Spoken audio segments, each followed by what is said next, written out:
সাহিত্য লেখায় আপনাদের সকলকে জানাই অনেক অনেক শুভেচ্ছা ও অভিনন্দন। আজকে এই ভিডিওর মাধ্যমে আমি আপনাদেরকে জানাবো বিয়ের সময় মাথায় শোলার টোপর পড়ে কেন, বা বিয়ের সময় আমরা দেখি বর কনে উভয়েই শোলার টোপর বা পাটাশি পরে, কিন্তু কেন এই শোলার টোপর পরার রীতি। সমস্ত হিন্দু শাস্ত্র অনুযায়ী বর কনেকে মাথায় সাদা শোলার টোপর পরানোর প্রথা কিন্তু বহুকাল থেকে চলে আসছে। এটাকে আমরা কুসংস্কার বলে উড়িয়ে দিয়ে থাকি, কিন্তু ঠান্ডা মাথায় বিজ্ঞানের দৃষ্টিভঙ্গি দিয়ে দেখলে দেখা যাবে কাজটা মোটেই উড়িয়ে দেওয়ার নয়। যেমন আগেকার দিনে রাজাদের অভিষেকের সময় নতুন মুকুট পরিয়ে অভ্যর্থনা জানানো হতো, আর তার সাথে সাথে তাকে স্মরণ করিয়ে দেওয়া হতো যে তার কঠিন দায়িত্ব পালনের কথা।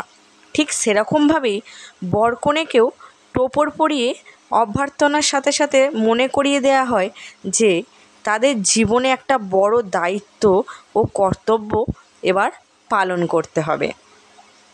তাহলে বিয়ের সময় মাথায় শোলার টোপর দেয় কেন না? তাছাড়া সাদা টোপর পরানো হয় কেন না? কারণ কি, সাদা হলো সাহসের প্রতীক, তাতে বীরত্ব ও বিজয়কে নির্দেশ করে।